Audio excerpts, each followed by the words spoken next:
Assalamualaikum para bunda. Tahukah bunda, karena kita hidup di negara yang penuh dengan budaya, bunda pasti sering mendapatkan saran dari orang-orang terdekat dalam merawat bayi. Mulai dari yang masuk akal sampai kepada hal-hal aneh yang membuat bunda bertanya-tanya. Daripada bunda salah kaprah nantinya, lebih baik simak beberapa ulasan dari saya ya. Yang pertama, memakaikan gurita bayi agar perut tidak kembung dan pusar tidak bodong. Sebenarnya gurita yang dililit dan dibabat pada perut bayi justru berbahaya bunda. Bayi yang baru lahir masih membiasakan diri bernafas dengan paru-paru. Perut dan otot bayi yang masih lemah harus bisa leluasa membantu paru-paru untuk memompa udara. Yang kedua adalah menaburi bedak pada wajah dan kemaluan bayi. Sebenarnya hal ini bisa menyebabkan iritasi dan dapat berbahaya dalam jangka panjang bunda. Bedak bayi yang ditaburkan pada kemaluan dapat memicu kanker ovarium di masa mendatang.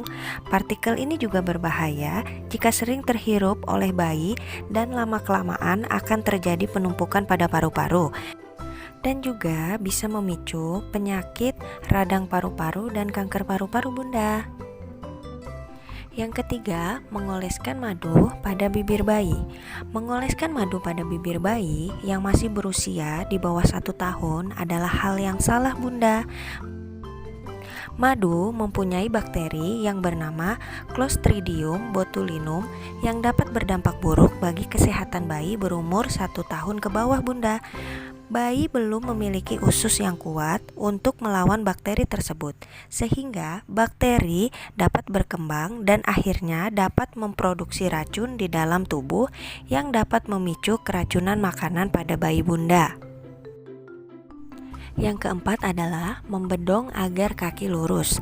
Biasanya para orang tua dulu membedong bayi bertujuan supaya kaki anak nantinya tidak berbentuk O. Padahal tujuan utama bedong untuk membuat bayi merasa hangat dan nyaman bunda. Membedong bayi itu sebenarnya boleh-boleh saja, hanya saja dengan teknik yang tepat, yaitu hanya pada bagian bahu dan lengan. Untuk bagian panggul ke bawah sebaiknya jangan, karena akan mengakibatkan displasia panggul.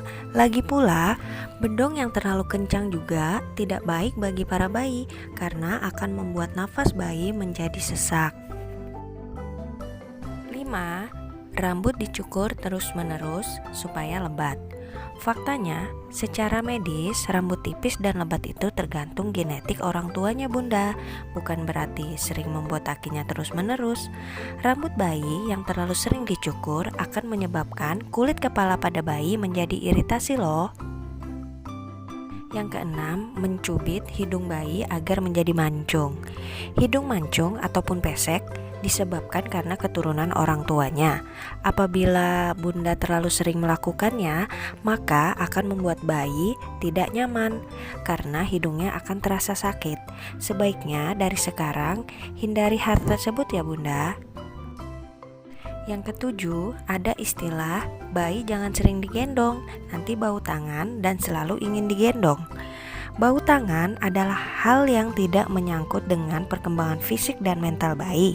Bahkan menurut penelitian, dengan menggendong bayi bisa membuat bayi kita merasa tenang dan nyaman loh bunda. Yang kedelapan, teh sebagai minuman selingan.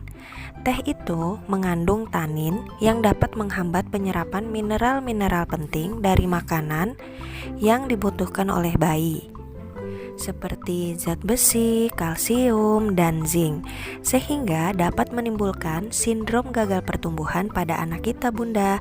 Sebaiknya kita sebagai para bunda harus lebih cermat dalam memberikan asupan terhadap bayi kita ya bunda.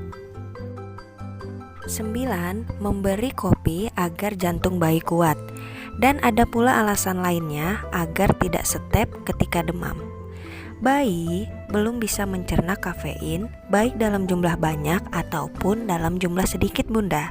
Kopi ini akan terakumulasi di dalam sistem tubuhnya, sehingga bisa saja menimbulkan permasalahan pertumbuhan lainnya. Oleh sebab itu, sebaiknya kita harus menghindari pemberian kopi pada bayi kita ya Bunda. 10. Mandi air dingin agar bayi kuat.